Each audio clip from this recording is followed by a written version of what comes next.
All right, folks, welcome to another edition of Outspoken. I am Dan Sileo. What a week of content.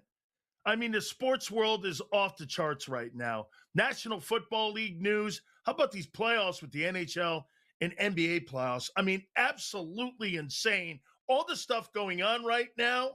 Folks, guys, do me a favor, fire the cannons. Can you believe it? The New York Knicks are 2-love right now in the NBA Finals and on the road. Who would have ever thought that the New York Knicks would have a streak what they're doing right now? 2-0 against the San Antonio Spurs as they head back to MSG on Monday night. Insane. You know what would be also insane? To let that building lift off on a Monday is have Charles Oakley back in the building. Now, the commissioner came out with some sort of like fantasy conversation where he said that James Dolan, the owner of the Knicks, and Charles Oakley were working on some of like peace offering here to bring Oak back to the family here. Oak, a family friend and a friend of the program, we had him on a couple weeks ago, said that that's absolutely not true. Said that nobody's reached out to me to try to bring me back to the family of the New York Knicks. Can you imagine? On Monday night, you watch Charles Oakley walk out onto that court, sit courtside as the New York Knicks and his Knicks take on in Game 3 the San Antonio Spurs. I'll say it. The dormant fans of the New York Knicks are back. That is one of the most obnoxious fan bases of all time, and especially when they're winning like this. 2 games away from winning an NBA championship for the first time since I was 10 years old. That's how long this thing's been. This is like 73, the last time the Knicks were in a position to win an NBA championship. Bring the entire family back. Hey, James Dolan, I would have never have thought this. A year ago, you make one of the best moves in the history of the Knicks. That is firing Tom Thibodeau, which I questioned, and then you hired Mike Brown, and look where you are, 2 games removed from winning an NBA title. Now you have an opportunity to do something really cool for the fans. Make a peace offering, dude. Get Oak Tree back into the building there. Can you imagine what that fan base would do on Monday night?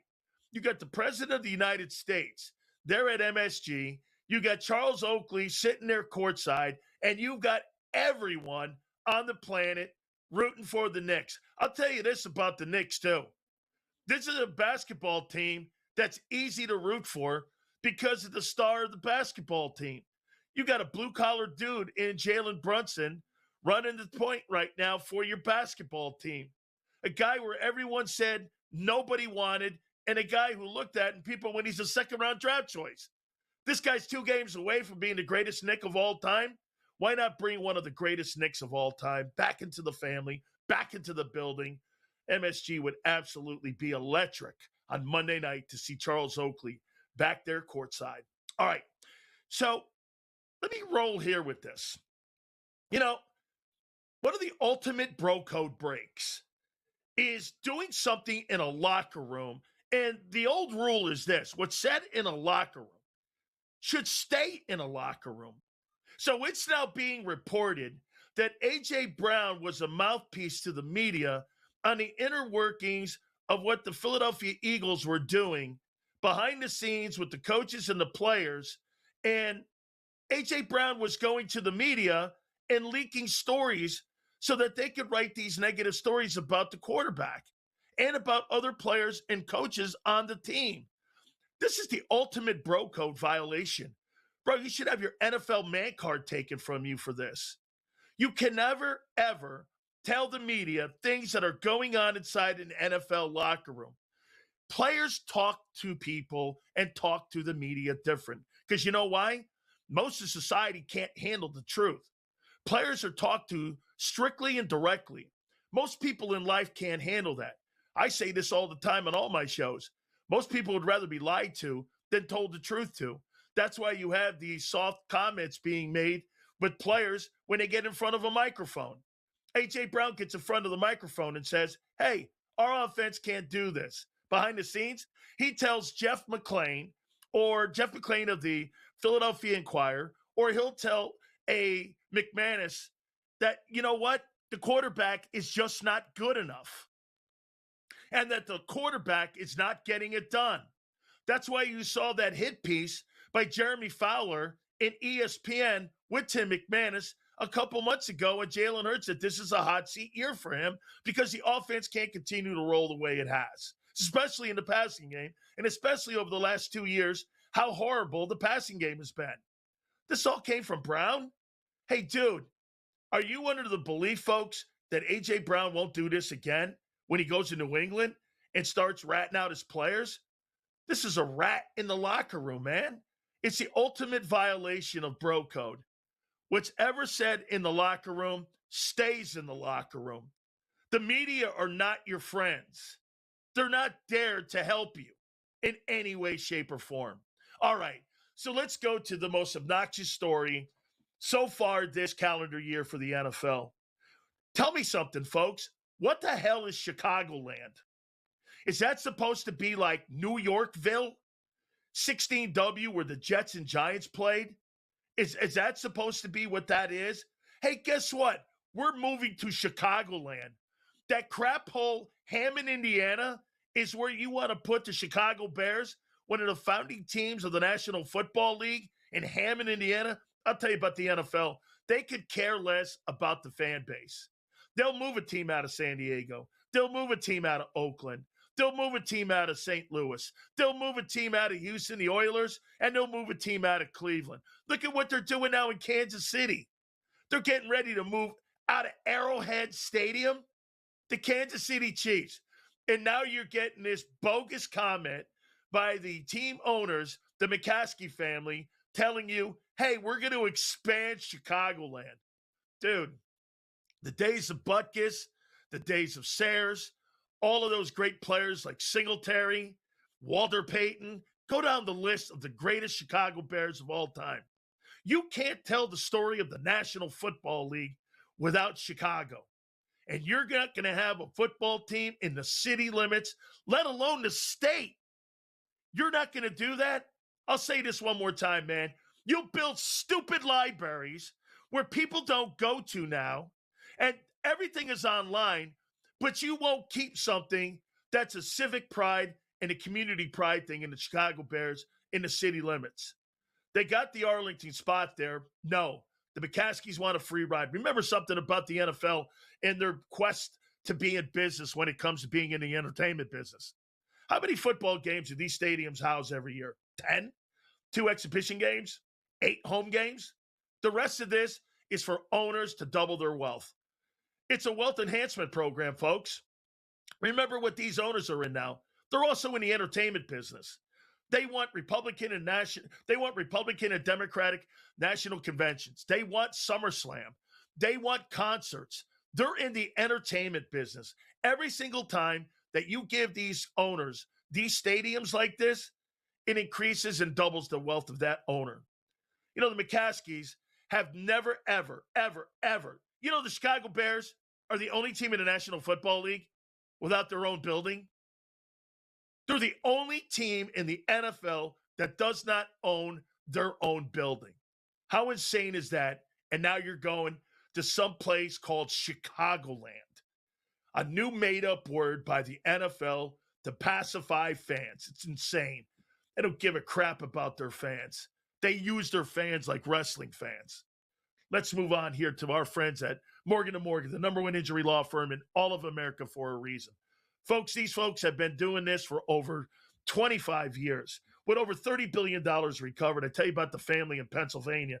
They got $650K in initial offer. They got nearly $30 million in settlement. Or how about the family in Florida that was initially offered $350,000? They got nearly $12 million in settlement. Go to forthepeople.com/big sales or pound law 529. That's forthepeople.com/big sales or pound law 529. And do me a favor, you tell them Big Sills sent you. No question about it. I tell you what, I was watching this NHL game the other night. It was 2-0 with 7 minutes left. Hurricanes win. Cam Stewart next here on Sport. Terrible start last year, injured all the way through, didn't have a chance to win that Major League Baseball season. This year, first team to 20 wins, first team to 30 wins, first team to 40 wins. It's all been the Atlanta Braves. baseball club lurking around here. They still have some guys, some starting pitchers on the shelf there that could help them down the road, but the Braves are sitting pretty right now. The Early Line, only on SportsGrid. Christopher Sanchez is the right call right now. What am I missing? Why is Shohei Ohtani not right there with him? Well, is it the innings, Donnie? What is it? What am I missing here? Because if he qualifies for the pitching title and he throws a lot of innings and he leads the major leagues in earned run average and even whip, like, well, what am I missing? Pro Baseball Today, only on SportsGrid.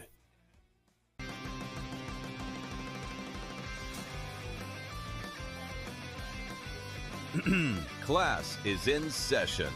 Today, let's talk about the teaser. A teaser is a multi-leg bet where you shift the point spread in your favor. You get better numbers, but every selection has to win. It doesn't matter what you bet if you don't have the insights. Tune into SportsGrid and get ahead of the class. Hey there, it's your buddy Craig Carton. If you're trying to find out how to get all the great content that me and Tyrone Johnson give you every single day, here's Tyrone to tell you how. You can subscribe on Apple Podcasts, YouTube, Spotify, and of course, Amazon Music as well. We're at all four. That's right. It's the Craig Carton Show podcast every weekday morning live at 11, replayed at noon on YouTube and on SportsGrid throughout the country. Check it out.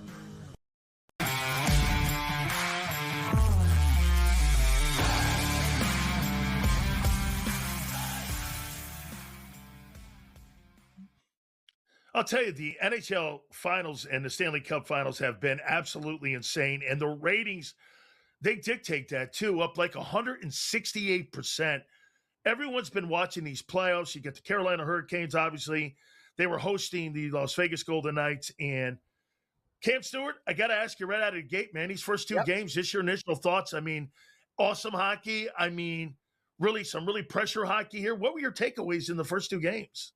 I'm just loving it, Dan. It's, a lot of people thought Carolina would try to suffocate Vegas and Vegas would be the more offensive team and Carolina can score on the counter. But I got to tell you, man, this has been great hockey and I'm on Carolina. I was on them for the whole series and especially after they lost game one. And I'm watching with my buddy. I'm over after painting. I told you I'm going through 20 gallons of beer. I'm a working shift now, Dan. I'm not even broadcasting. I got to sell this place and I'm working because I don't want to pay workers. So anyway, long story short, we're at my buddy's house. He's cooking us some jerk chicken. We're having a good time. I go, wow, it's 2-0 Vegas, and Carolina has dominated this hockey game. What the hell am I watching?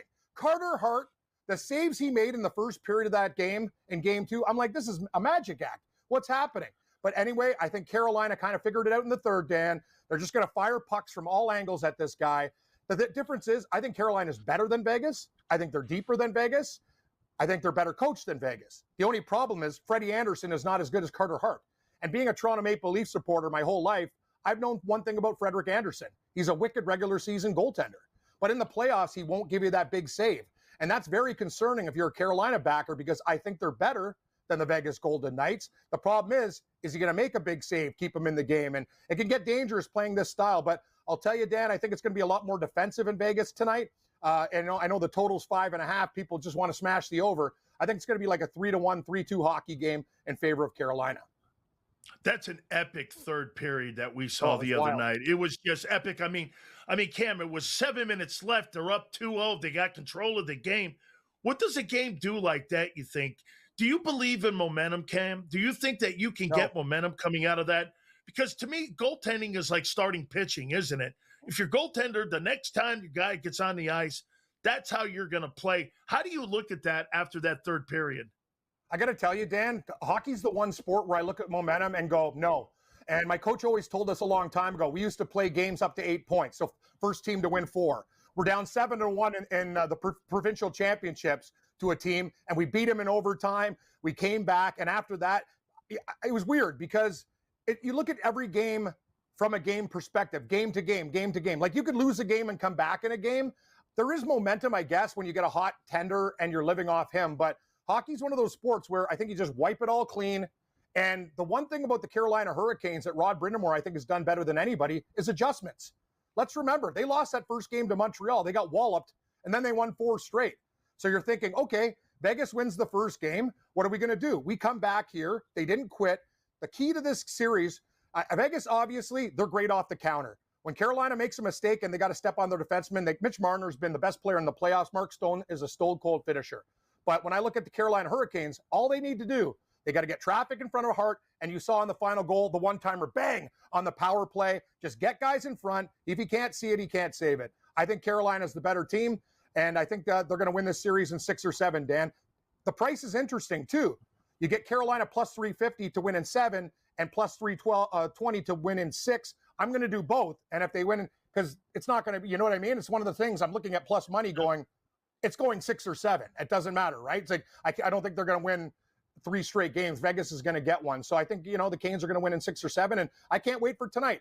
I really think it's going to be a lot more defensive, though. These coaches don't want to get in track meets. Like, you know what I mean? These games have been nuts. 4-3, 5-4, goals, loose play. It's not really playoff hockey. It's kind of opened up. It's good for ratings, though, as you said off the top. People love goals, right? But I think these coaches, their goal is the Stanley Cup. They don't need to, you know what I mean, get in odd man rushes and stuff. They got to play it a little more close to the vest.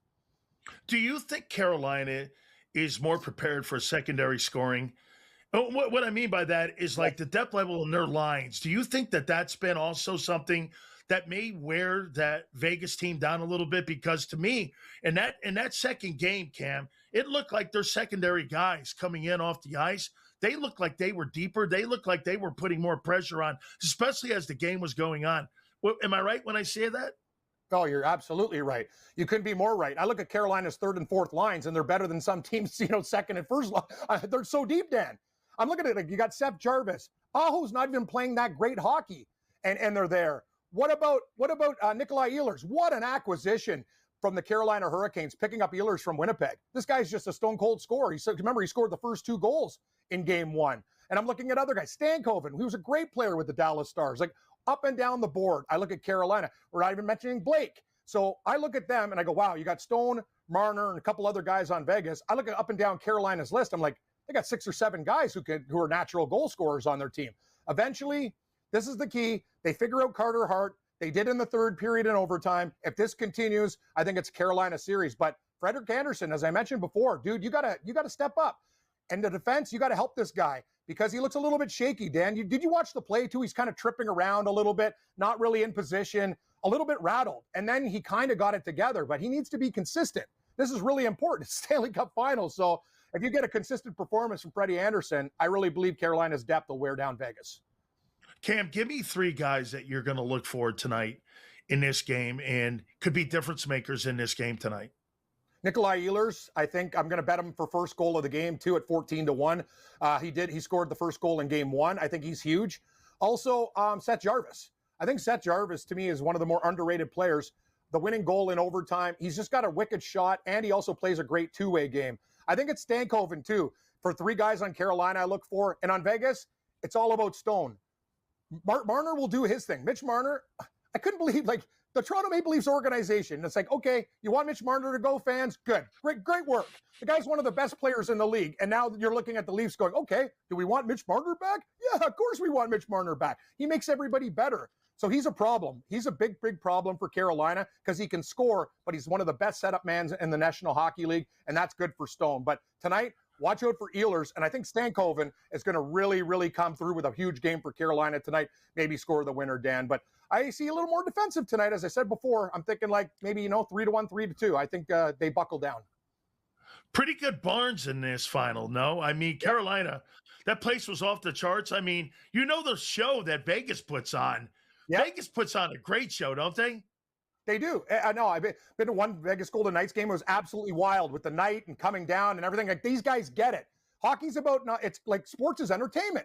So make people happy. I go to a Leafs game. They're playing songs from the 1950s and you're eating $40 sushi and roast beef sandwiches. Get it together.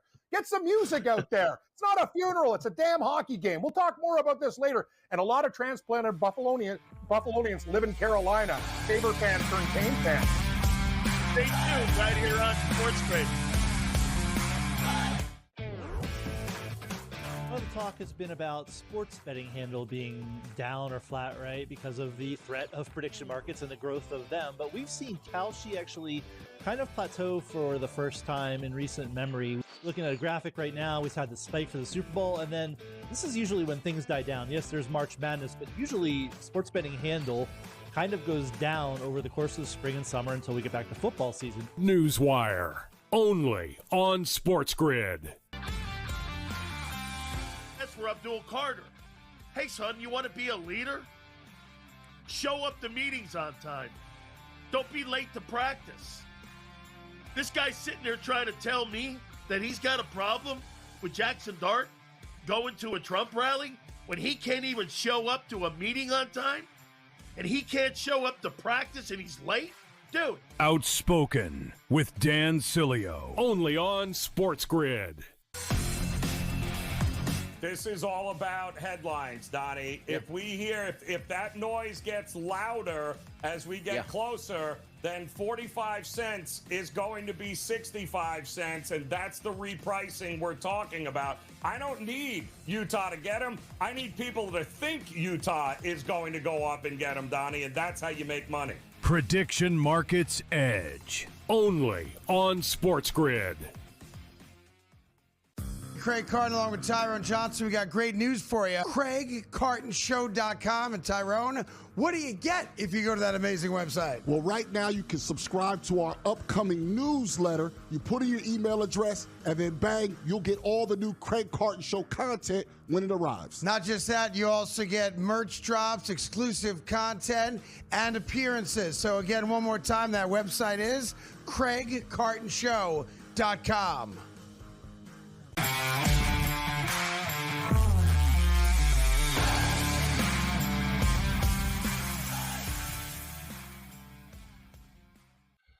Tell you what, anytime my friend Cam Stewart gets a chance to rip the Toronto Maple Leafs, he does. He's going all in on them right now. Complaining about the prices. It's not the team, Dad, and it's the way they run the organization. I told you, like, people don't even know this story. My buddy's kid is a great hockey player. They every team in the league, they have flags where kids walk, they go around the rink. Toronto's the only team they charge family. It's not even free. Every other team has a raffle. So, guys, you don't even make the playoffs. Maple Leaf Sports and Entertainment, get it together. How about you lower ticket prices? How about you embrace things and start getting, like, new? You have the same songs from, like, 20 years ago. It's just a lazy production. And you talked about it. Vegas is the opposite of a lazy production. These guys are bringing out knights and castles and got swords. Like, it's awesome. You're going to see a show and you're going to see a hockey game. And I'll tell you about the Caniacs.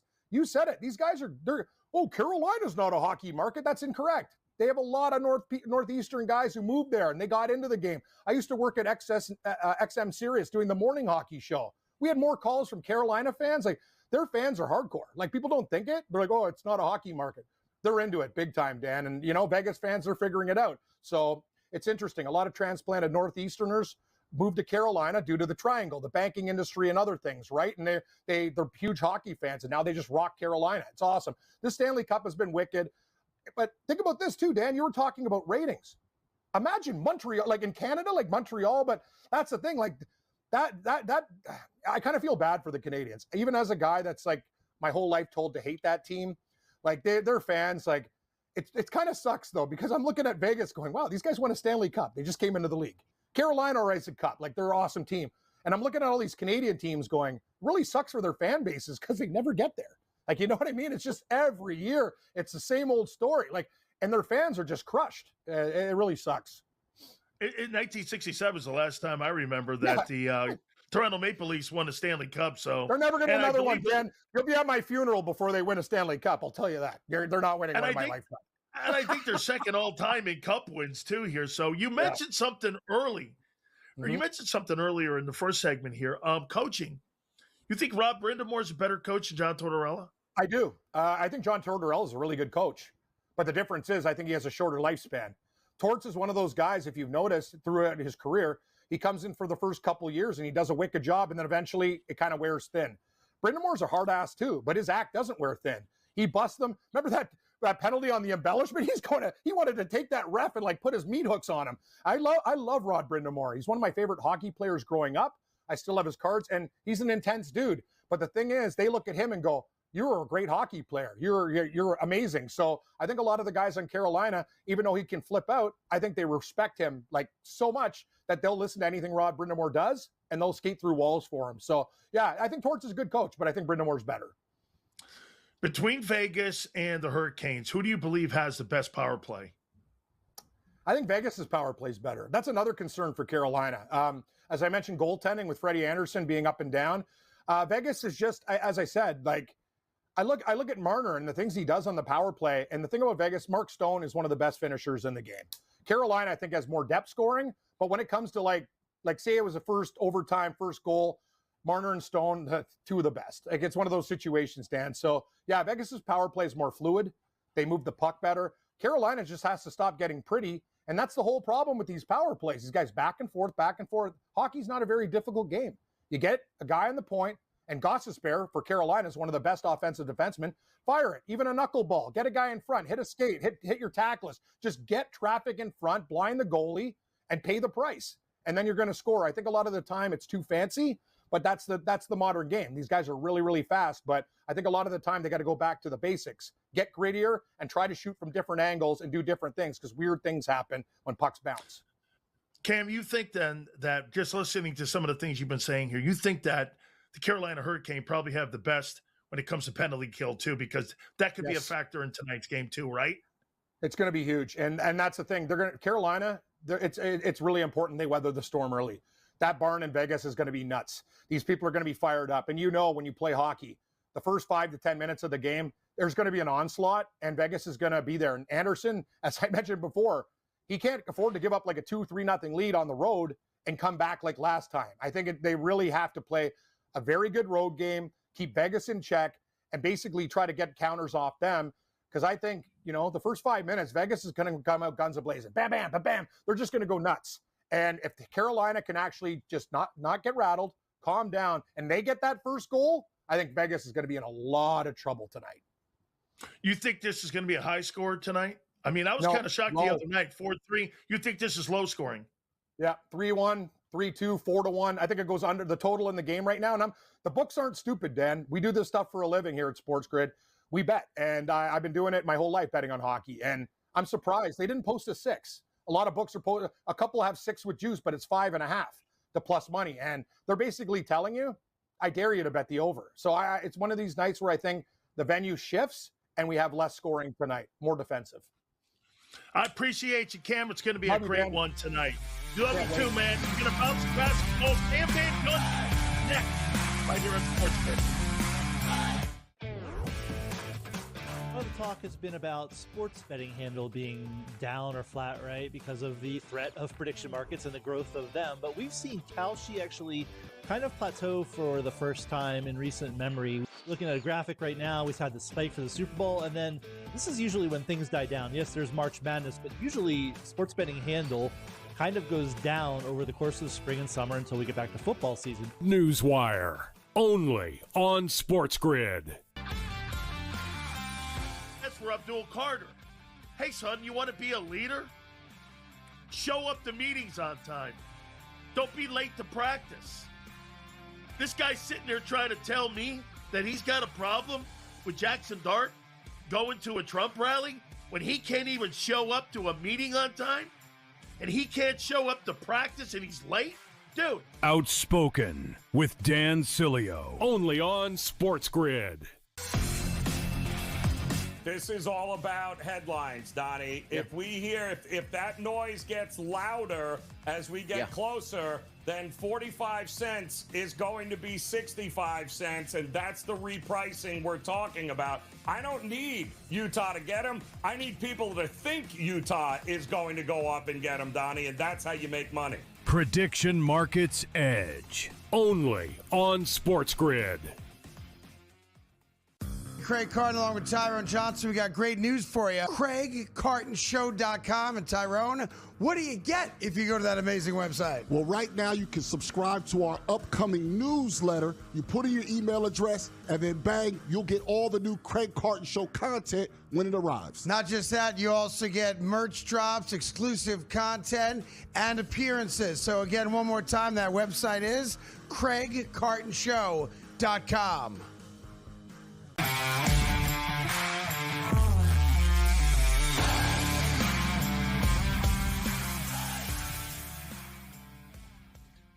Boy, I'll tell you, one of my favorite NBA guys to talk with is Stan Van Gundy. And, Coach, he tells you like it is. He's one of those guys like my grandpa. He just tells you like it is, whether you like it or not. That's kind of like my old coach, Jimmy Johnson, used to do. Hey, you may not like what I'm going to tell you, but I'm going to tell you what you need to hear. And Stan Van Gundy joins us now here. Coach, thanks so much for doing this. I appreciate it. And am I right when I say that, Coach? That's kind of your mentality and how you look at people and how you coach guys? Yeah, look, I think that I honestly think, Dan, and I mean, you would know it better from a player's perspective, but I think it's the number one thing that players want, that people want, is honesty. I mean, I don't always do a great job of delivering it in the right way. I will admit that. But I think overall, when you're honest with people, they know they can trust you. That, I think the last thing you want to be is somebody who BS's people, and then they don't know if what you're saying is true, if you're manipulating them, whatever. Like, this is how I feel, I'm going to put it out there. And I think the other key part of that is I could always take it back too. I wasn't one of those guys that, the coach gets to say what he wants and then the player, doesn't get to respond. So I've had plenty of guys come back at me, and that's all part of it. Don't you agree, Coach? Maybe we'll start there. Maybe that's what Mike Brown has done for this Knicks team here. Here they are 2-0, and I've always heard that he's an accountability guy. He's one of those guys, maybe the most underrated coach in the NBA right now. And I got to tell you, Stan, I didn't think a year ago when James Dolan made that move, knocking out Tom Thibodeau and putting Mike Brown in there, it actually turns around and, in hindsight, that it looked like the right move. He looks like the right coach for the New York Knicks. Don't you agree? Well, he's done a fantastic job. I think Mike's got, put aside all the X and O stuff. I think Mike's got two really strong characteristics. I think, you talked about accountability, and I think where that all starts and where Mike gets respect from players is he does hold people accountable, but he starts with himself. Mike holds himself accountable, and you'll hear him say it after games, like, I should have done this. I didn't do a good enough job of this. And I think players respond to that because it's a group-wide thing. Mike's not saying, I got all the answers and you're screwing it up. He's holding everybody accountable, including him and his coaches. And then the other thing Mike has that I think makes him outstanding is there's a humility about him. And I think people confuse what the humility means. I'm not talking about the modesty, which Mike also is, but he has the humility to constantly want to get better. He's not a guy who thinks he has all the answers. He listens to assistant coaches.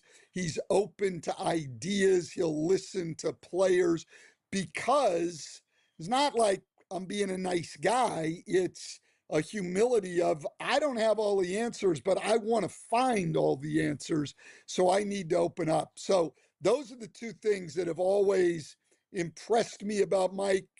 Coached against him a lot when I was in Orlando and he was in Cleveland. We were two of the best three teams in the East. So there was, some rivalry to that. And I had coached against him in big games. I have great respect for him, both as a coach and as a person. Coach, how shocked are you that the Knicks on the road 2-0? It's one thing, Coach, to get 2 wins. It's another thing to go into San Antonio's barn and get a 2-0 lead. How did they get there? Well, it is amazing. I mean, they've won 8 straight road playoff games. That's phenomenal. 13 playoff games in a row overall. I mean, it's even hard to wrap your head around that. I think, first of all, like, I think we've all seen it in series. You get that first one on the road. The tendency a lot of times is you have a little bit of a let up in game 2 because you feel like we've done our we've done our job. We went in, we got a game on the road, and now we've got home court advantage. And the Knicks, throughout this entire playoff run, I think the thing they have done best is stay in the moment. They've stayed in the moment from game to game, from series to series, and they've stayed in the moment during games from minute to minute. I don't think they let down when they get a lead. Teams may come back. I think they really have a great understanding and a great maturity, and that starts with Mike and his staff about it's a cliche, but it's true. It's a 48-minute game, and the only thing that matters is we're ahead at the end of it. So, giving up a lead like they did last night does not panic them. It's all part of the game.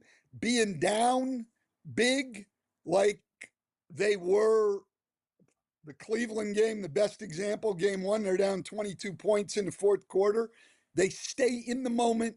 They play the next possession. They're just trying to play as well as they can all the time. I think it's a remarkable trait. It's a hard one to get in a team, and they've done a tremendous job with that. Coach, I'll tell you too, when you can elevate a player from the regular season to the postseason, how great has Karl Anthony Towns played? I mean, Cat doesn't even look like the same player right now. No, he doesn't, Dan. Look, I think this is Karl Anthony Towns at his best. I think two things have, maybe three, but I think what has happened is, number one, and I'm sure, Dan, you saw this in your football career too. When guys come into the league when they're young, probably first 5-6 years, maybe even longer, like, you're focused on making it and on making your name. And I'm not going to say that guys play selfishly, but their focus is on, I've got to prove who I am and how I belong. Well, Karl Anthony Towns now has been an all-star multiple years. He's maybe the best shooting big man of all time. He's put up huge numbers. And I think guys get to a point in their career with like, okay, I've done all that. You know what I want to do now? I want to win. That's all that matters to me, is I want to win. And I think he has accepted a lesser offensive role and done whatever it's taken for the team to win. But I think the other thing that has happened is Mike Brown, over the course of the year, and it took a while, but he's really figured out the role that fits best for Karl Anthony Towns within the rest of the Knicks roster.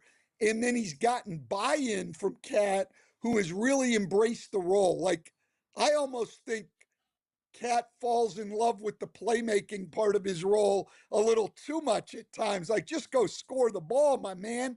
But he's really bought into it. He's bought into the defensive end of the floor. I think Mike's done a great job with him, and you got to give Cat a lot of credit for the way he has matured and sacrificed this year for the good of the team. I mean, just tremendous. I have a lot of respect for what he's done. I'll tell you something, Coach. You mentioned something there, and we're going to expand on it in the next segment here. But what you just said with guys going and finding their particular role, it's kind of like that old Bulls team. I mean, everyone knew their role on that Jordan team, and those guys were able to excel with that role. We're going to talk more with Coach Stan Van Gundy here and get his thoughts on it. How can San Antonio also get back into this series? Look, that was a tough one there for Wemby, the first two games. More with Stan Van Gundy next, right here on SportsGrid. I know you did it. Talk. I'm innocent. Got the wrong guy. It wasn't me. I didn't do anything. Okay, it was me. I did it. Bringing an owl to an interrogation? That's a power move. Every time. Yeah. Hiring America's largest injury law firm for your injury? That's also a power move. Morgan & Morgan, America's largest injury.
Great conversation going on here with Coach Stan Van Gundy. He joins us here. Coach, do you believe in DNA when it comes to players? Do you think there's any coincidence, Coach?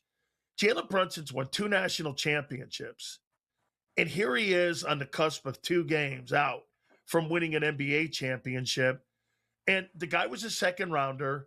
Nobody thought the guy was going to be this player. I don't care who people are. I had Jay Billis on a couple weeks ago, and he goes, nobody in their minds thought this guy was going to be this guy here. Do you believe in that kind of DNA, Coach, that something inside of a player that is a championship quality? Absolutely. I think what's hard is from the outside to be able to identify it.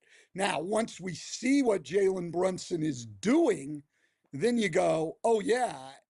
But to look at that, look, he fell to the second round because nobody identified it. You know, it's hard to do, but I absolutely believe in it. He has got a really special mental toughness. He's physically very tough too, but his mental toughness, the thing, like I voted him 2 years in a row as a clutch player of the year. He didn't win it this year, but I voted for him again. And what has really amazed me is, you know, not just what he can do down the stretch in games in fourth quarters, but when he's having a bad game, he can still come through in those moments, play with the confidence and everything else. I mean, look, other than the last 5 or 6 minutes of game 1, he hasn't been very good in this series. He has not been very good. And yet you can see how San Antonio defends him. I mean, there's that fear factor of what this guy is capable of doing. I mean, he's 19 for 56 in the series. I mean, you know, this is, he's struggling, and yet here he is. I mean, he's shooting in the low 30s. He has as many turnovers as assists. But when it was time in game 1, there he was. And I think he's special. I think he gives his team special confidence because they know if they can get the game to a certain point, they've got the guy who can close it out. He's special. He may not be one of a kind. I like the old Bum Phillips line about Earl Campbell, and he said, Earl might not be in a class by himself, but it doesn't take very long to call the roll. And that's how I would put it with Brunson down the stretch. He may not be a one of a kind as a closer, but it's a small group. How about this one here, Coach? This is going to sound nuts coming from, you know, when you look at, you know, maybe from 30,000 feet and you're looking at the Knicks history. If this guy leads his team to an NBA championship and you're going down the Canyon of Heroes, you're talking Walt Frazier, you're talking DeBusschere, you're talking Bradley. Could this guy go down as the greatest Knick of all time? Not the greatest player, Coach, but the greatest Knick, because there's no Hall of Famers on that team that he's playing with. Frazier played with all those Hall of Famers. Could he have that distinction if he's able to close this out? Well, he is playing with Cat's going to be a Hall of Famer. I don't think there's any doubt about that. But I get your point. And look, I think in large part, yes, if they win it, because I would say right now that even though he didn't win it, probably the most revered Knick is Patrick Ewing. Did get him to the finals.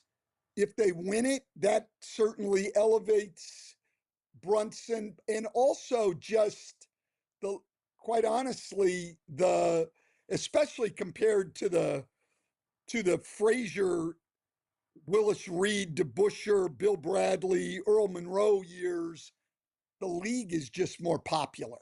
I mean, the league has become more popular, and I mean, yeah, Jalen Brunson, quite honest, he will own New York City. Here. All right. How do the Spurs get back into the series? Okay, well, I think, Dan, before we get into that, we got to understand how close these are.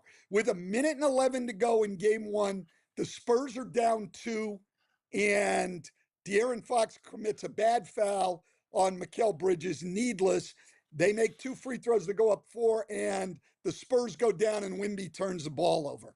It really came down to just a couple of plays. Then last night, I mean, the Spurs come back and get the lead, and then we all saw it. Wemby rebounds the ball, score tied. We're going to go up and, win the game. I think Mitch Johnson did a great job. Don't call timeout and let them get their defensive unit on the floor. Don't let them set their defense.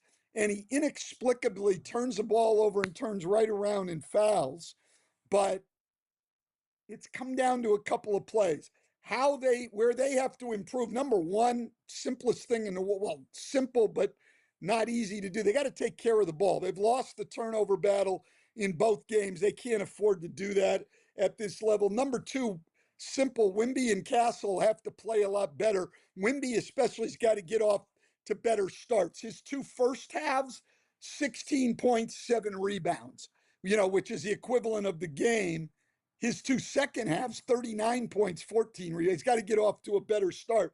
Now, I think what they've got to do to help him, he's got to start catching the ball closer to the basket. 90% of his catches have been behind the arc. Look, he can shoot the ball. I just know if you're the other coach, if you're Mike Brown, every second Wemby spins behind the arc, Mike Brown's happy. You got a 7'4" guy that's not putting pressure on your defense. And then the only adjustment, I think, defensively, their defense has been good. It's not like New York's having a good time of things offensively, but I think they need to be more compact. I think they're overextended a lot, opening up driving lanes. And even though they're covering for each other well, they're being forced to go into a lot of long rotations, which has opened up the 3 for the Knicks. So I don't think it's anything, real complicated. At this level, a couple of plays a game make the entire difference.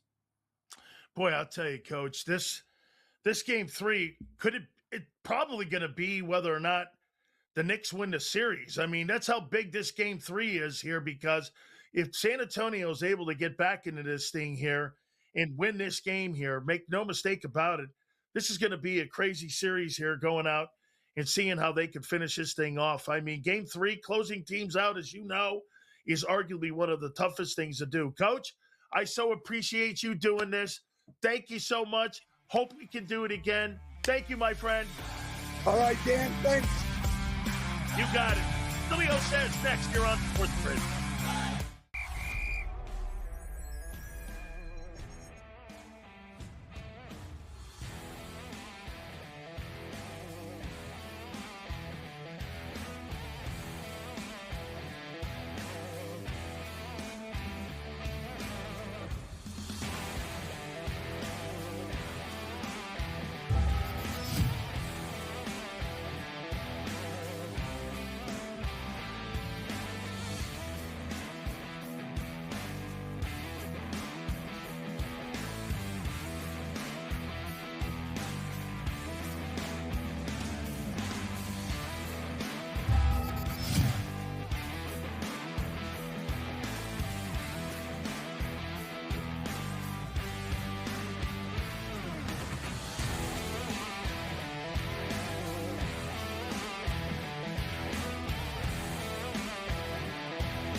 One of the big moves of the week, especially national football-wise, when it came to the news, was the A.J. Brown trade. Now, we talked a little bit earlier about him leaking information to the media.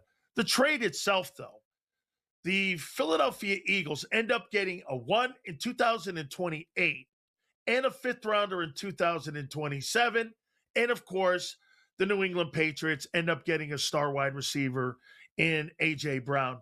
Taking a look at this, where and why would Philly want the 2028 pick? I think it's very simple if you just break it down. You break this down looking at where the Eagles are right now as an organization. It's clear that they're going to use this pick to determine in the 2026 season if Jalen Hurts is going to be the quarterback of the future.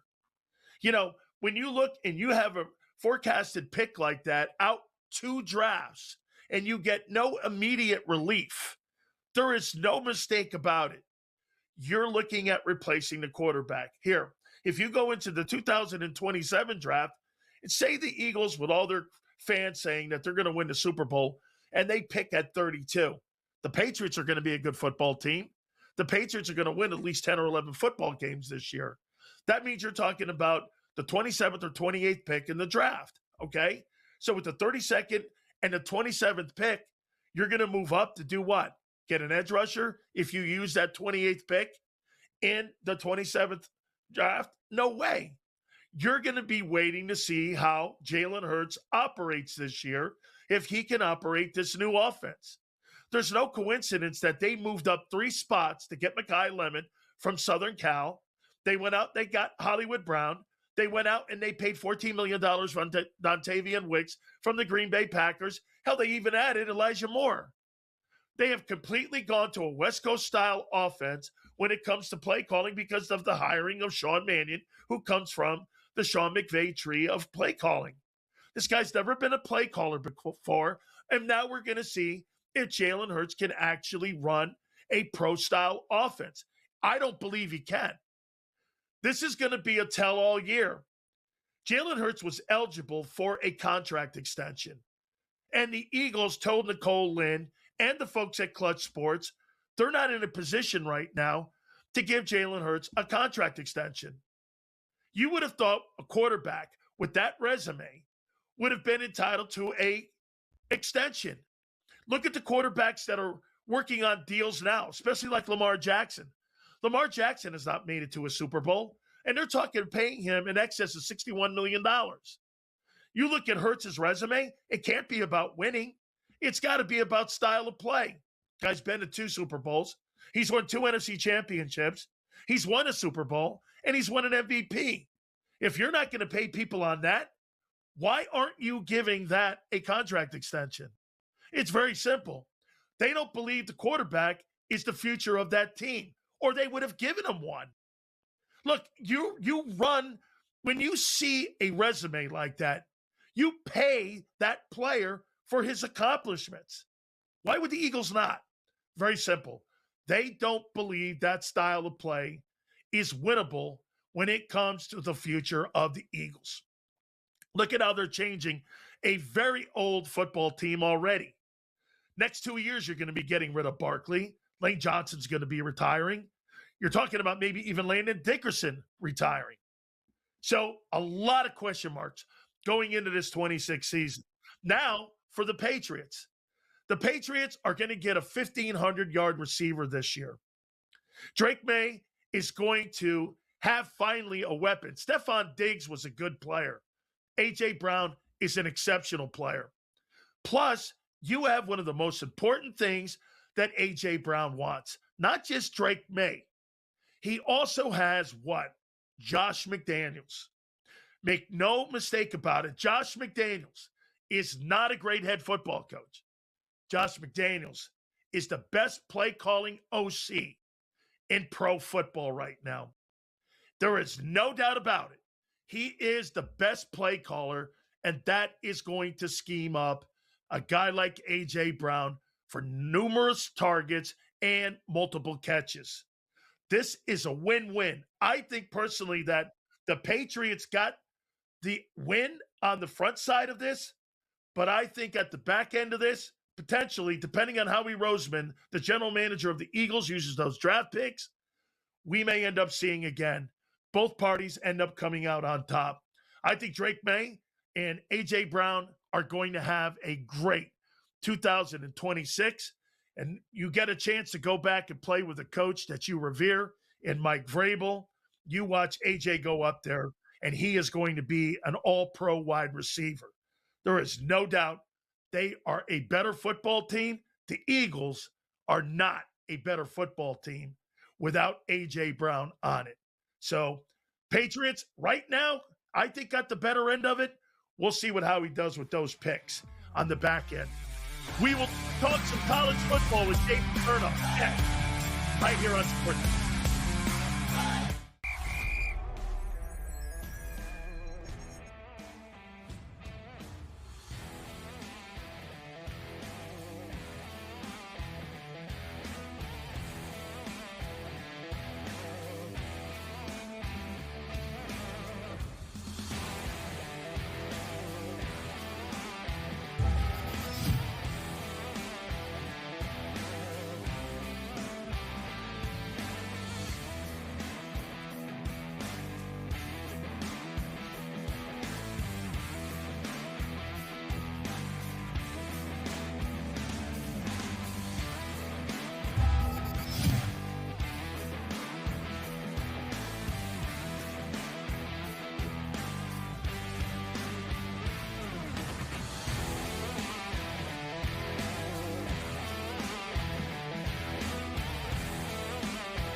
Make no mistake about it right now, college sports is in a crazy place. I saw Nick Saban there on the Hill in Washington, D.C., talking about, how college sports has to be reeled in with the help of Congress. Dude, what Nick Saban doesn't like, and Nick Saban's being a hypocrite here, Saban doesn't like the fact that the genie is out of the bottle. And now many people want to try to put that genie back in the bottle. How in God's name are you sitting there on the Hill? You're there in Washington, D.C., saying that college sports needs the backing of college sports with the government to go in and put guardrails on NIL and also on transfer portal. Make no mistake about it, man. The college sports world right now is just wild. And to see Nick Saban up on the Hill, he doesn't want to deal with NIL. With all that being said, I got to tell you something here. I've really looked forward to talking to Jay Paterno here. I really do. And I got to tell you, Jay has been carrying the family's name on. I loved Joe Paterno. Joe Paterno loved me. And I got to bring him in here now. And I got to ask him what his dad would think right now of college sports. Jay, appreciate you doing this for me now. What would your pop think of college sports right now? Well, 5 years ago, when NIL was first, even though the first law was passed in California, he would have gotten other people together and they would have taken charge. And they would have said, we're going to land this plane. We're not going to let this thing go from judge to judge and end up with a patchwork of rules all over the country. So I think that's the difference. We wouldn't be where we are right now. That said, he was also a realist in terms of, student athletes now. No one is going to watch Miami play Ohio State next year if the players walk off the field in the playoff and Ryan Day and Mario Cristobal are playing cornhole. I mean, they may be great cornhole players, but let's be realistic. That's where we're at. So I think there definitely it would have been some realism as to where we're at and some rules that need to be put in place. And I think the Senate legislation is really a good step forward. How about this? Would your dad have had a problem on paying student athletes? Because a lot of the old school coaches, I think Nick Saban, one of the reasons that he left the game was because I think he had an issue with it, maybe paying these kids, because the genie's out of the bottle now, Jay. Do you think your pop would have had a problem with it? No, I mean, he was always an advocate that student athletes should get a stipend or some cost of attendance money, all that kind of stuff. Now, to where we are now, when you start talking about the Big Ten brings in $1.1 billion a year in media revenue, he would have looked at it and said, hey, let's not pretend anymore. Let's make sure that we understand that, we're not in Kansas anymore, Toto. This is a different world that we're living in because the money's gotten so big. And he would have been realistic about it. And I think that's where we have to get to now. And guys like seeing Saban testify on Capitol Hill, I thought was really good because he stated the obvious from someone who commands a ton of respect.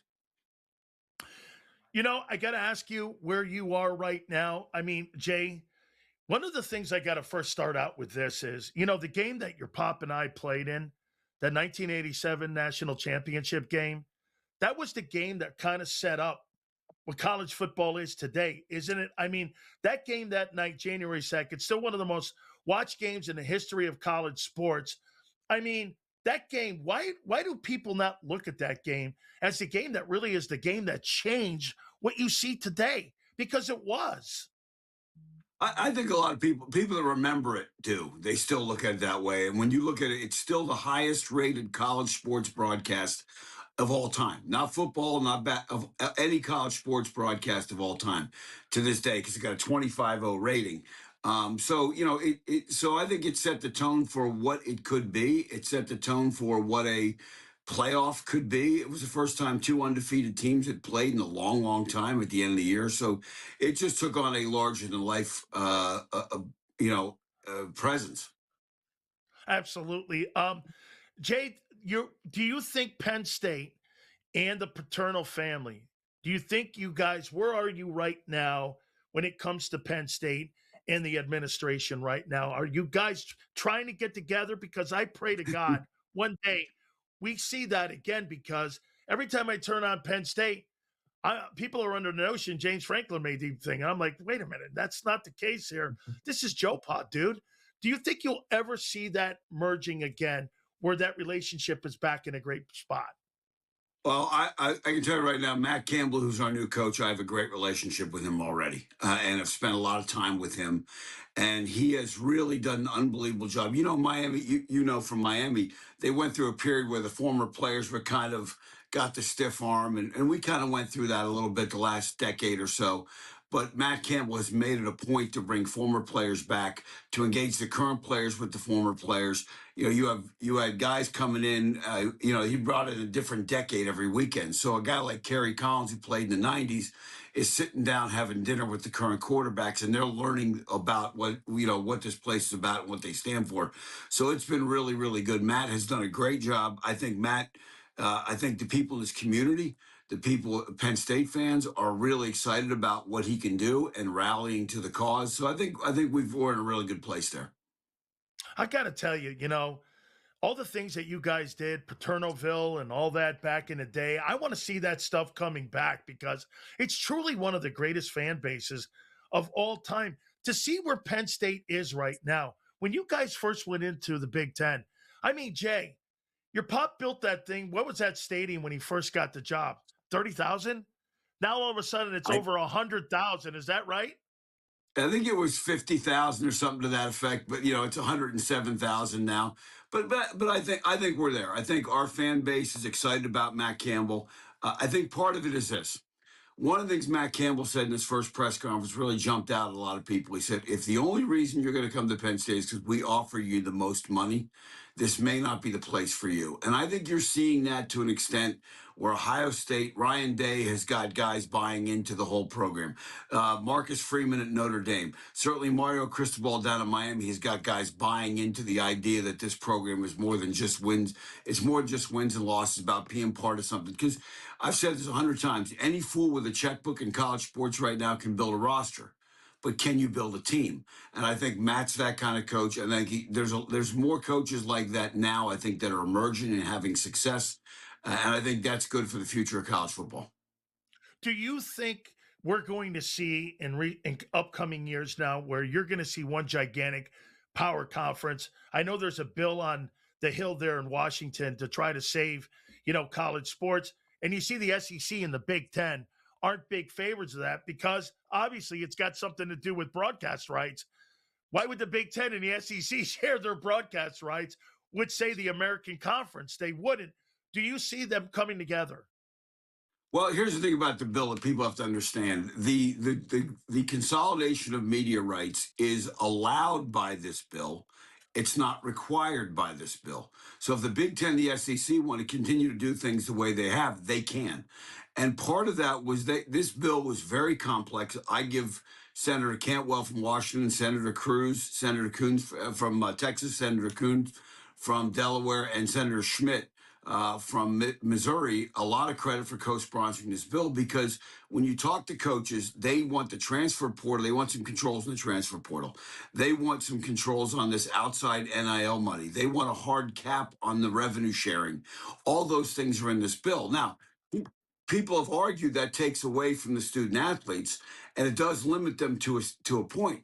But on the other extreme, the health care coverage that is required by this bill takes the burden of health issues off the student athletes. It gives them also health care going out 10 years if they have an injury that lingers when they play. Yeah. Jake, can you stop for that? We'll continue more of that here in the second segment here. Folks, my great friends at Morgan & Morgan, the #1 injury law firm in all of America for a reason. It's because they win. Told you about the family in Pennsylvania that was initially offered $650K. They got $26 million in settlement. Go to forthepeople.com/Big Sills or Powerlaw 529. That's FOR, thepeople.com/Big Sills or Powerlaw 529. And do me a favor, you tell them Big Sills sent you. More with Jay Paterno on college sports next, right here on SportsGrid.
more with Jay Paterno here. We were just reflecting back on that 1987 game, and truly one of the coolest things about his pop was, after the game, he came up to me, and Jimmy Johnson was standing right there, and he looked at me and he goes, "You and Jerome Brown are salt and pepper too."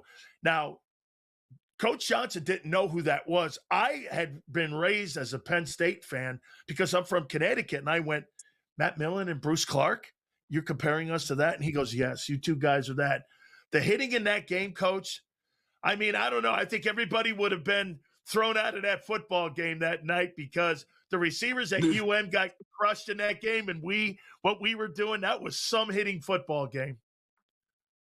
I was telling you before we were off camera, my son and his friends watched that game a couple of years ago, and their first reaction was like, everybody would have been out of the game for targeting by the middle of the first quarter. And I said, yeah, that's how they played the game. And it was that kind of game. And I've never seen two teams that both wanted to win a game as badly as both of those teams, and the hitting reflected that. Was that the crowning achievement, you think, on the field for your pop, that 1987 Fiesta Bowl? I don't know if there's any one crowning achievement, but it's certainly if there was, it's certainly in the discussion, because it was just, I mean, it was a team that if we played 10 times, we might have won 2 of them, maybe 3 on a good, but I mean, in terms of talent and everything, that's one of the most talented football teams we've ever lined up across from, if not the most talented. I mean, it was incredible. Everywhere you look, I mean, you had 2 all-pro wide receivers. And we had a secondary, I don't think we had anybody spent a day in the season in the pros. And it was just incredible. Absolutely here. All right, Jay, let me get your takeaway. Do you think college football's in a good place right now? No, I think right now the money, there's no control of the money. There's outside influences. There's supposed to be a revenue cap, and people are blowing right past it with third-party NIL. And I think that's why the Saving College Sports Act, I think, is really, really important, because it gets the things that coaches want to kind of get control of. And it gives the NCAA antitrust protection and the College Sports Commission. The problem is, and I was on a call with Ted Cruz back in March, and I asked him point blank, will Congress give antitrust protection to a super league of 40 teams or 45 teams? And they said, absolutely not. So I think anybody that thinks that, if the Big Ten, the SEC form a super league, it might be great, but they're going to be in litigation over and over and over again. And I don't necessarily know that, limiting the number of teams that play at the highest level is going to be good for the game. I think college football is great when is really outstanding, exciting college football in every corner of this country. And, if this had happened back in the early 70s, a school like Miami may not have been in that Super League. You never know. A school like SMU right now is making investments, and they're in the ACC. Now, who knows where they're going to be in 10 years? So why would we want to stifle that? So I think that's really important. The thing about this bill is it's not perfect. Everybody knows that. But when you get a Democrat like Maria Cantwell from Washington and Ted Cruz from Texas, and I give them all the credit in the world for working together on this, there's going to be they all have to give something to get something. And I think that's what everybody has to understand. And that's why this bill is probably, you have 2 options right now: do nothing and allow this uncontrolled spending and litigation just keeping going from judgment to judgment, and let the spending go out of control, or you start down this process. And this legislation would not be the end all be all of everything. There'd be adjustments as we go. Are you a fan of nil? Do you think nil's good for the sport? I mean, back in the day, if you transferred, and a lot of colleges in your pop, I don't remember really Penn State ever taking any transfers during your pop's time. I don't think that was something that you guys did a lot of. First and foremost, would your dad have used it if it was applied during his time? And do you like the transfer portal right now? Well, I think the reality is this: we've got to get to where it makes sense for a kid to transfer. Now it's, well, this school's going to offer me more money, I'm going to go. And that's not good for at the end of the day, this is college football. And when you look at the graduation rates, they drop from 72% for guys that don't transfer to 32% the guys that do transfer. So, I mean, the graduation piece of it is taking a backseat. But I think there has to be some, when a school's investing in you with scholarship, with revenue sharing, and putting training into you and nutrition and academic support and all that kind of stuff, there should be kind of a two-way. Look, if you want to transfer, and the bill that's in the Senate right now allows you to transfer once, and then the second time there are rules that kick in like they used to be. So I think that's a good compromise. In terms of the NIL stuff, if NIL's real, I mean, originally this rule was to be like someone like a Caitlin Clark. State Farm, back when she was playing, says we're going to get a benefit from paying Caitlin Clark to represent our company. What a lot of it turned into is what we call synthetic NIL, which is really pay to play. And you're not really, it's just, hey, we're going to throw $1 million at this guy and he'll tweet twice a month. And we'll say that's, he's tweeting twice a month. That's worth $1 million. You and I both know that's not worth $1 million. Absolutely not here. Would you like to see the college football 12-team tournament? Would you like to see that thing expanded to 24? Not yet. No. I mean, 20. Look, if we are talking 16, I think that's a conversation to have. But I still think I wouldn't expand the playoff until the players are in the room having a discussion, because at the end of the day, they bear the brunt of this. If you looked at Fernando Mendoza last year and said to him after that Miami game and the game he had before that, and said, oh, can you play one or two more? He might look at you like you got three heads, because he took a beating. Michael Penix against Michigan walked off that field and they lost. But I mean, had they won that game, he's barely holding up his arm. And you say you got one more game to go. So I think we ought to at least have the players in the room before we do that. Absolutely. I mean, like you said, I mean, Jay, this is an ESPN event. This is a television event. It's not really an NCAA event. So right. At the end of the day here, too, it's got to be with the players. Like you say, if I'm a first-round draft choice, why am I going to play in that game to what? Make your college more money? I'm going to go make $28 million in the National Football League's draft. Jay, thank you so much. I support you very much. I loved your pop. There's no question about it. I hope to see one day more conversation about Paterno there at Penn State when it comes to College Game Day. I'd like to see that. They always somehow scoot over that. And I'd like to see them talk a little bit about the history of what made Penn State. Thank you, Jay. I appreciate you very much. Thank you, my friend. Appreciate it. Have a great weekend. You got it. Thank you, Paterno. We'll talk about the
Well, the National Football League has their issues when it comes to people going to jail. Brandon Ayuk, Josh Jacobs, but never let a good jail story ever get in the way of the National Football League. You got to remember something.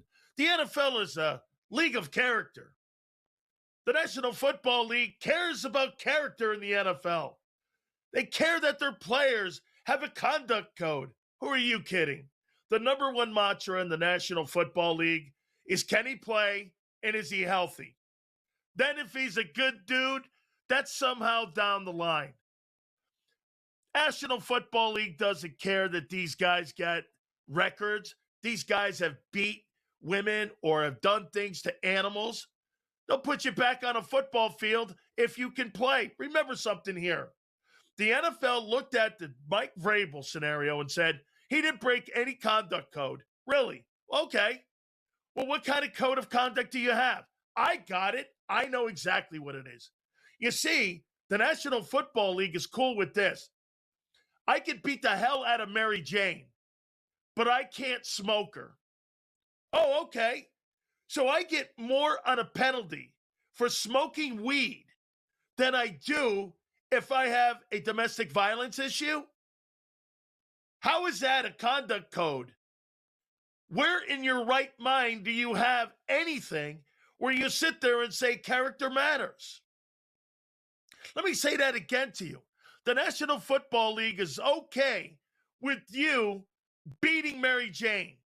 But if you smoke her, you get more of a penalty and more of a suspension because you smoked a joint. Got it. Okay. The NFL will never, ever have a decent conduct code when it comes to players because at the end of the day, remember, the NFL wants the best players on the field. I've always believed this. If O.J. Simpson and all that stuff went down when O.J. was a player with the Buffalo Bills and he was so-called exonerated in court, I think the NFL and the Bills would have put his ass right back on the field because that's what the NFL does. The NFL tries to say you that there's some sort of conduct place where they take high character guys. It's not about high character. It's about whether you can play. Remember, when you're a football player and you're inside that locker room, hey, are you going to play with a guy like a Brandon Ayuk? Are you going to play with a guy like this with this kind of comments being made about him and how and his issues and his legal issues, or Josh Jacobs? Of course I am. You know why? I've got an incentive based in my contract. If I'm an offensive lineman, if I'm third in the NFL in rushing and Josh Jacobs helps my Packer offensive line get to that goal and I make $1 million, you bet your ass I want Josh Jacobs on my team. Do I want him dating my daughter? Absolutely not. Remember, the guys who compromise locker rooms in this league are the owners, not the players. We do not pick and choose what players go into that locker room. The owners do. The general managers do. They want to win at any expense.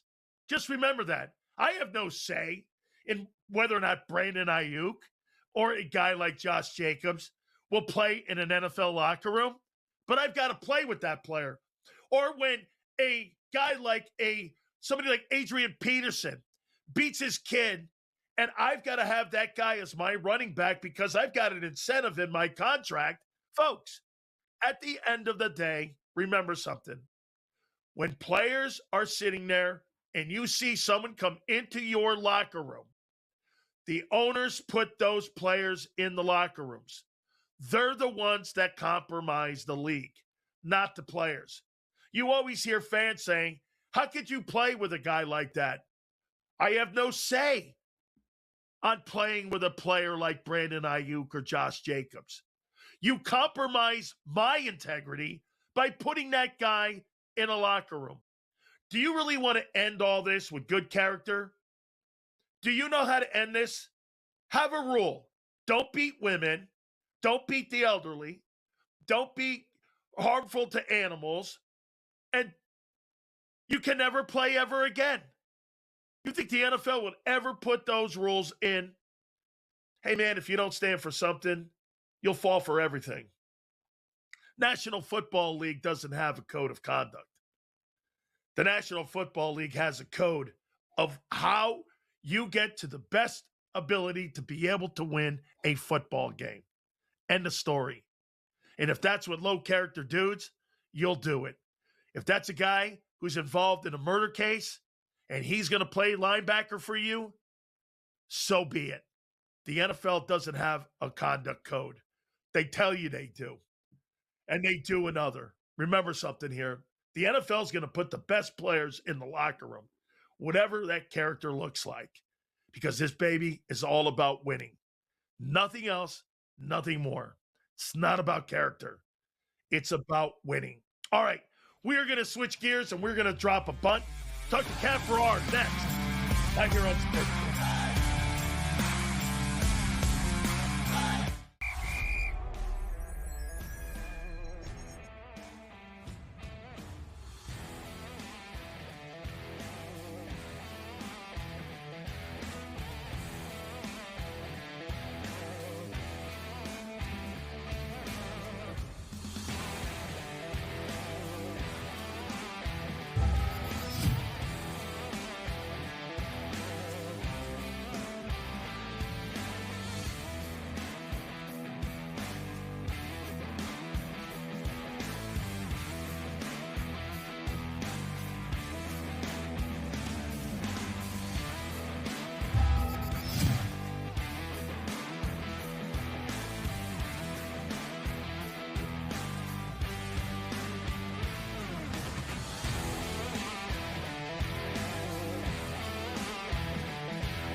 One of my favorite bros to talk baseball with is Cab Farrar. Love talking ball with him, man. I mean, we get a chance to talk some baseball, and I want to start it off with the Yankees here, man. And Aaron Judge here. Looks like he's out maybe potentially 6 weeks.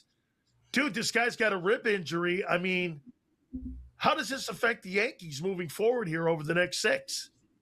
You know, it's interesting, too, because they're not wanting to come out and just say it that he was trying to, he was avoiding his own player. That's what happened. When he dove for that ball, that's when he got the injury. And I don't know why they're trying to avoid saying that. I truly think with some of these other players in the top of this lineup, like Ben Rice, obviously Goldschmidt, he's really been hitting a lot better. Chisholm, but some of these other players, I think they'll step up. I'm not saying that Aaron Judge is not a superstar. Obviously he is. He's Aaron Judge. He's one of the best hitters in all of baseball. But I do think the Yankees, I think they can rally around him being out of this lineup, and I think they're going to be okay. I'm not saying you've got the Dodgers lineup here with the Yankees, but you've got a lot of really good hitters in this lineup. I can go through. Bellinger's been hitting the ball great. His power numbers are starting to go up. The Yankees will be okay. They'll be happy to get him back, but I think they'll be fine without him. Dude, do you think they're a real contender for the World Series? I mean, do they have enough in the bullpen? Do they have enough in starting pitching for them to finally win a title? I don't think they've won a championship in over 10 years. You tell me, do you think they have enough to win it this year? Yes, but that comes with the caveat of me stopping and saying what the Dodgers have built. I mean, I don't even want to go on, but I mean, they are without question, once again, the best team in baseball, and it's not relatively close. They're they're the best. They're up here. And then you've got the Yankees and the Rays and a few other teams that are really good ball. And it's baseball, Dan. So, obviously anybody can beat anybody on any day. So, yes, I do think the Yankees are contenders. But if you're asking me, who do I think? Dodgers have built a dynasty that's unmatched right now. We got to put that salary cap on baseball. Oh, we're going to get to that here in a minute, but how about the Dodgers barking back saying, hey, stop being crybabies when it comes to all the money that we're spending. And now, Cab, they're talking about getting Scooble in the mix here to potentially add him, and they don't even need the dude. I mean, the Tigers obviously have wobbled a little bit here, but they're talking Andrew Friedman about bringing that guy in. I mean, the rich get richer here, and how about the Dodgers telling the whole of Major League Baseball, hey, be quiet. You guys are crybabies now. Well, if you look at it from the Dodgers' point of view, right? You've let everybody do whatever. And I don't get me wrong. I am not a Dodgers fan, but if you look at it from where they're at, you've let everybody do whatever they want to do. And now they've built this big bad wolf and you want to tell them no? I mean, what are they supposed to do? Not try and, build the best team they possibly can. I don't hate the Dodgers for it. I hate the rules for it. Right. So I think going back and forth, I guess, with the Dodgers is not necessarily what the problem is. Like you said, the salary cap, but I saw something said they might get Aroldis Chapman. What are we talking about here? Like, I mean, come on, man. Like anything, you add Scooble, you add Chapman, any of the, like, we're already there and we're talking about some of the best in all of baseball. So how come we can't go here and say this, that GM they have in Andrew Friedman may be one of the greatest GMs in baseball history. He got his feet wet with the Rays, right, Cab? He learned how to go and build a minor league system when he was in Tampa Bay. Then he gets the open checkbook in Los Angeles, and he goes, I mean, it's not like the Dodgers don't have a great farm team now. The Dodgers have a riches down even on the farm team right now, where many people are just looking at the big club, right, Cap, and going, hey, look at all the big high price. Well, look at their farm system, too. This guy Friedman is arguably one of the greatest general managers we've seen in a long time. They have a pitcher. I've seen it once. I read it, but he's in either AA or AAA, and he hasn't given up a run in an absolute.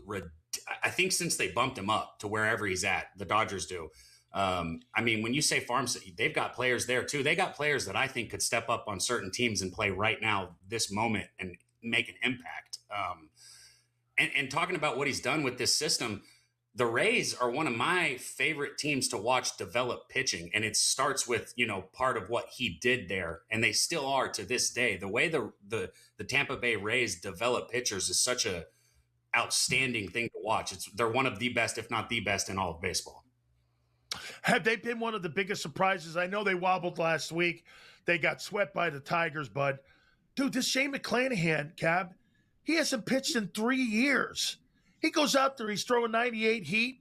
He's out there, he's like 5-1 heading into the weekend. I mean, can that guy get back? Because if they get that guy being back to the all-star pitcher he was 3 years ago, they got to go 500, Cab, the rest of the way out, and they're going to win 90 ball games.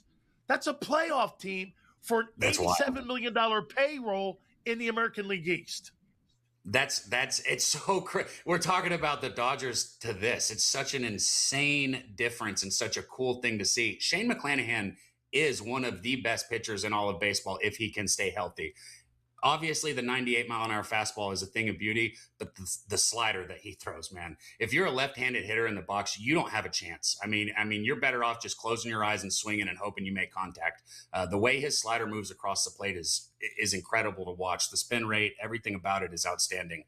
It's funny because I was comparing Spencer Strider and McClanahan, because when they both started in 2021, they both came into the league at the same time, both throwing 100, both new pitchers in 2021, mind you. I'm not talking about right now, obviously.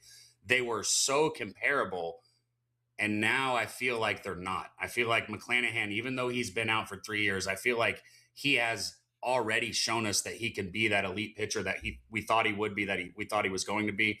And I'm not saying that Strider can't, but I think Strider, on the other hand, we're seeing some holes with his development. So it speaks again volumes to the Rays development and everything that you started this conversation with.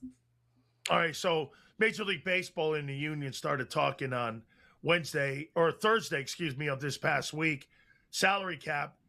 Players Association said, not happening.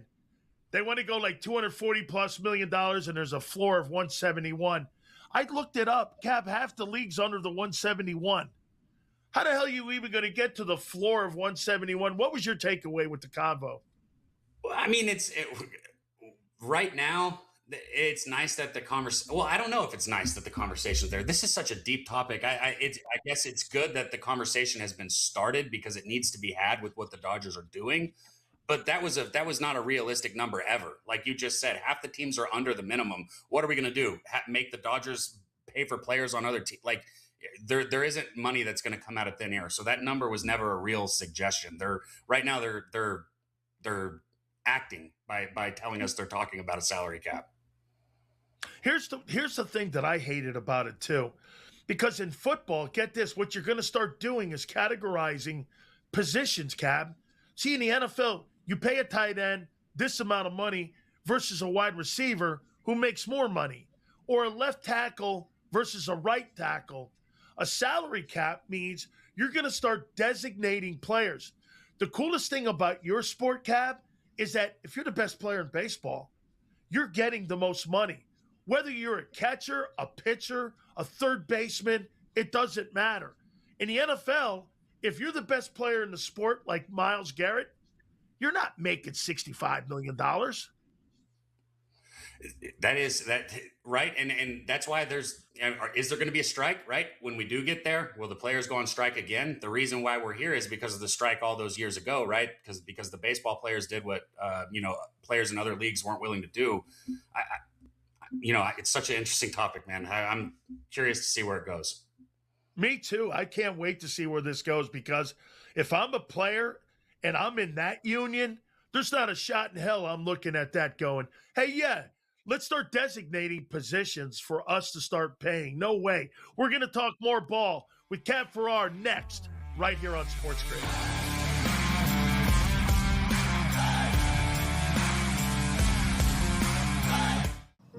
You wouldn't have your ex officiate your wedding. Do you, Jake? Liar? Cheater? Gaslighter? So why have anyone but America's largest injury law firm handle your injury case? With over $30 billion recovered for our clients, there's a reason to go big. Gaslighter, coitus crier, he's got more red flags than a bullfighter's attire. Morgan & Morgan, America's largest injury law firm.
This is probably not going to be a popular take here, but Cab Farrar and I were talking about Barry Bonds in the steroid era. I'll tell you this, bring it back. Everybody needs a villain.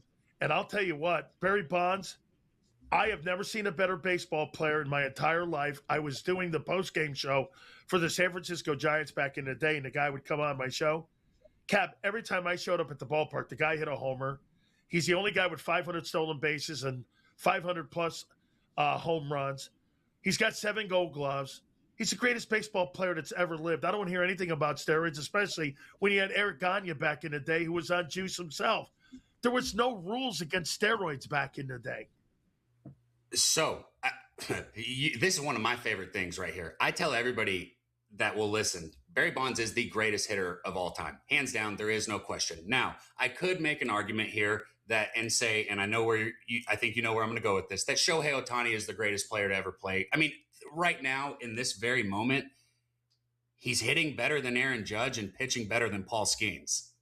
I mean, that's crazy. Take that in for just a moment.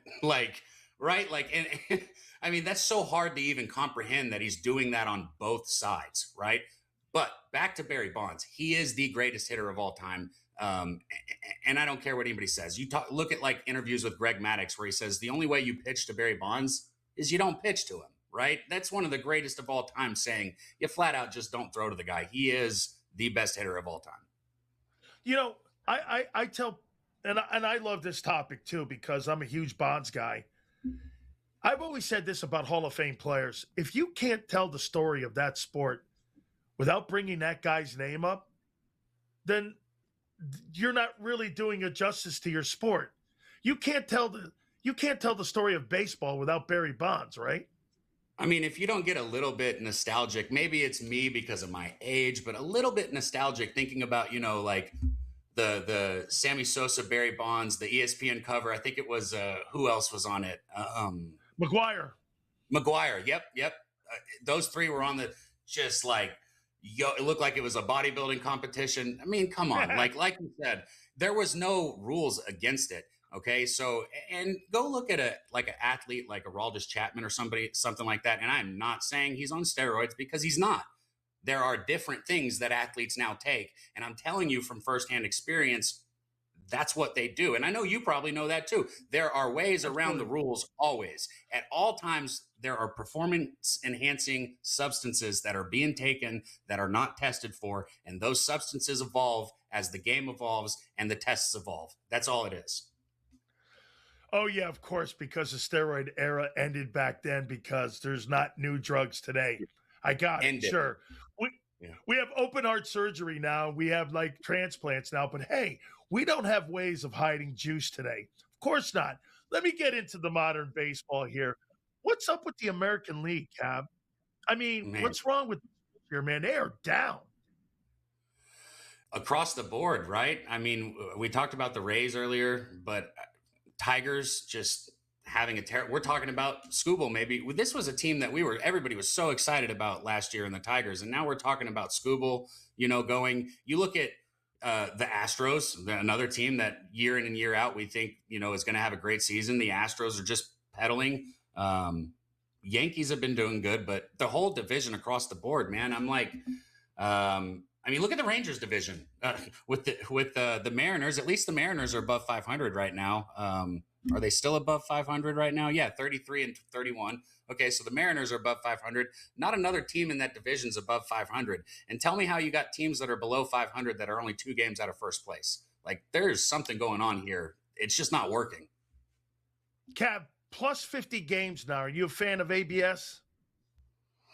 I mean, yeah, I think I am a fan of it. It didn't hurt the game, right? Just like everybody thought maybe putting the 15-second timer was going to hurt it didn't hurt the game. And it gives the players maybe a little bit of pushback against somebody like Aaron Hernandez. Goodness gracious, Angel Hernandez. Sorry. Wow. I cannot believe that. Wow. Well, wait a minute. That's good for ratings. Your conversation before I came on about the NFL had him in my mind. I'm not going to lie. So that wasn't a complete slip. I was actually thinking about that when you were talking about the NFL, the characters in the NFL. So forgive me for that. I'm so sorry. Angel Hernandez, you know what I meant. Hey, you want to talk Aaron Hernandez? That's fine with me, man. It's all good here. Hey, the Mariners, they get their mojo back, you think? You think they've got that? You're starting to win some ball games again? You think they're getting that mojo back, or you think they're still in trouble?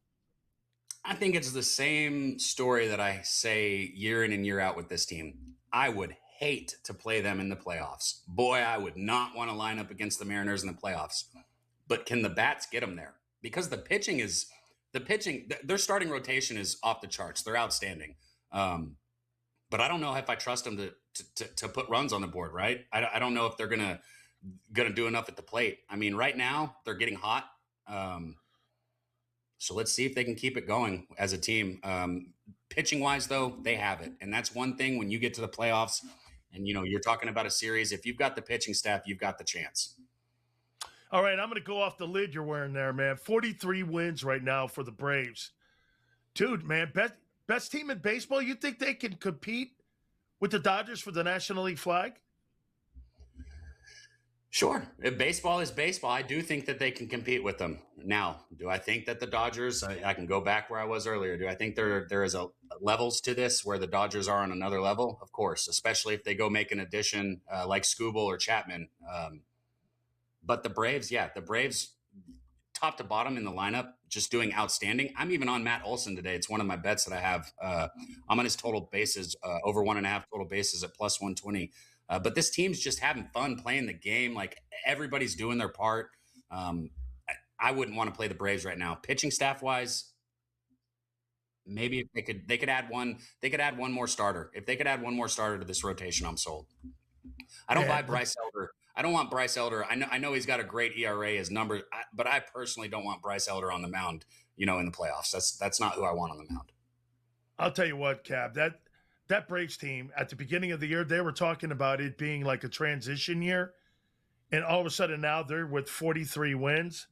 Hey, man, I'll tell you what we'll do, Cab. Next time you're on, we'll talk Aaron Hernandez next if you want. We'll start barking up and what kind of player that the Gronkowski and him would have made there in New England if they were able to keep that thing on the reservation, because that would have been incredible with those two tight ends up there in New England. We'll talk that. I appreciate you, Cab. Amen. Thank you very much, man. All right, final thoughts. We will give you our takeaway. Adam Silver again at the NBA. That's next here on SportsGrid.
So NBA has really made a great move when it comes to appointment setting television with this NBA Finals.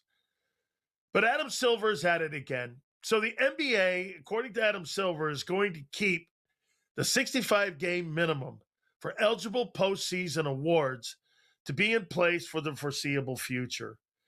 They tweeted this out here, and again, you've got to coax players during the regular season to play 65 games or more for you to be able to win an award.